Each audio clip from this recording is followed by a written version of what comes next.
Professor Wajackoyah, although I gave directions, I don't know what you wanted to tell the court. Lady Chief Justice, members of the Supreme Court, I would like to take this opportunity by thanking you, because this is my first time to address the Supreme Court in this country, given the fact that I practice in other jurisdictions. Now, the ball of contention is, and I know, Your Honor, you have already addressed the issue.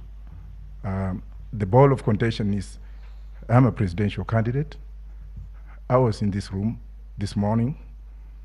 My counsels were refused to come in because we had already made a ruling apportioning the number of lawyers that were supposed to come in here, which is okay.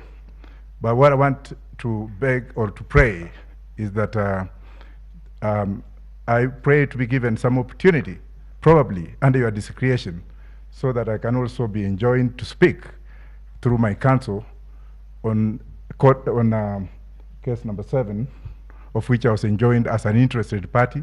I've already submitted my responses, and in this room and in the absence of Raila Amolo Odinga and Honorable Ruto, I think I'm the most aggrieved person here, despite the fact that we have also other interested parties. You should also take cognizance that I've run for election in this country.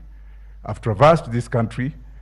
I am very seriously injured, and I need to be given an opportunity under exceptional circumstances, if any.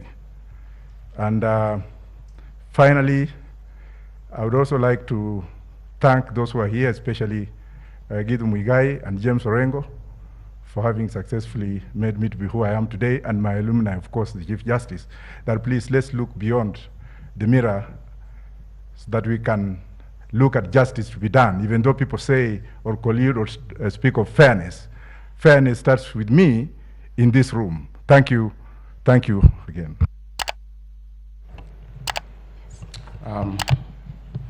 Thank you, Professor Wajackoyah.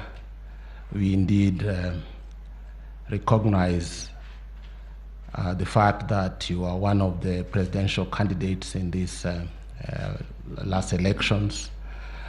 We also are aware that you are an advocate.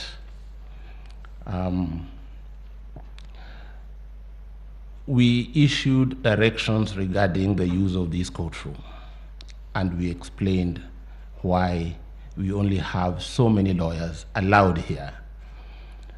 One is the space itself. Number 2 is the COVID protocols that require us to keep some social distancing. And number 3 is security. And so we have another room, High Court number 1. If you want to observe from there, that will be well and good.